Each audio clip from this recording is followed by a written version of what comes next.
I don't know about you, but I would love to do this, like Sunday mornings like this all the time. Wouldn't that be great? I would really love that.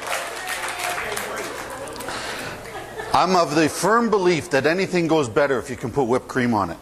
So, that hash brown baked whipped cream, to die for. Had a lot of compliments, Tom, too, about the waffles, so that was good. I love it when people give me the compliments and I had nothing to do with it. Shh, he's hiding.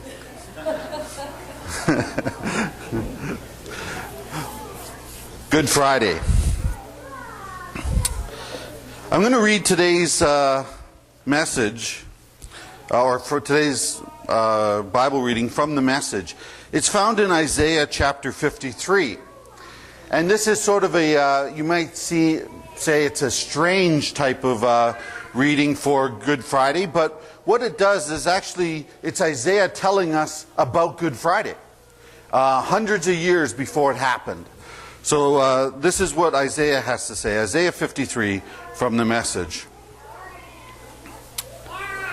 The servant who grew up before God, a scrawny seedling, a scrubby plant in a parched field. There was nothing attractive about him, nothing to cause us to take a second look.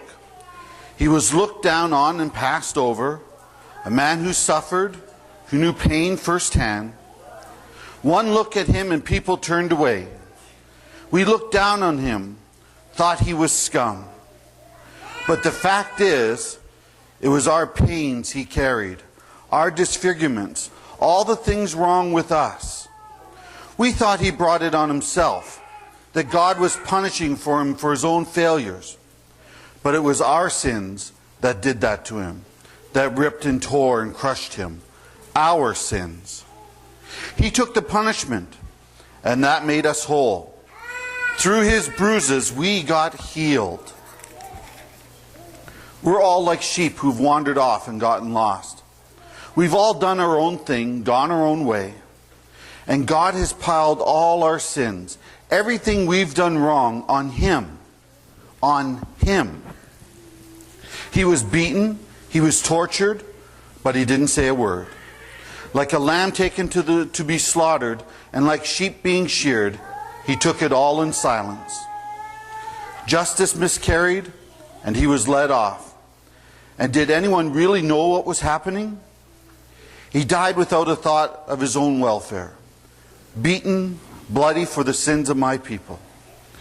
They buried him with the wicked, threw him in a grave with a rich man, even though he had never hurt a soul, and nor said one word that wasn't true.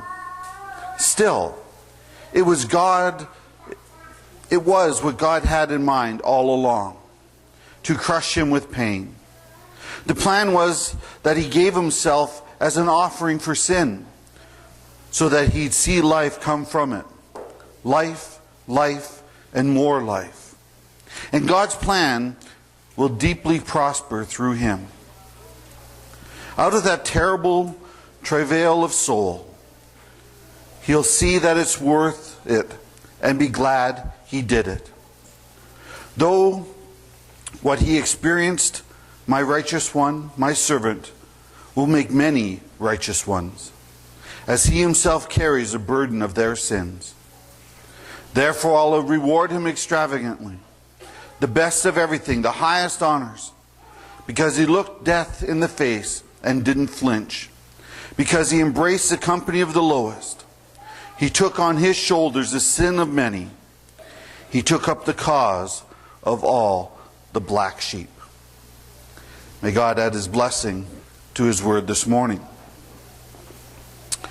We're in a sermon series called the Q&A, your questions and God's answers.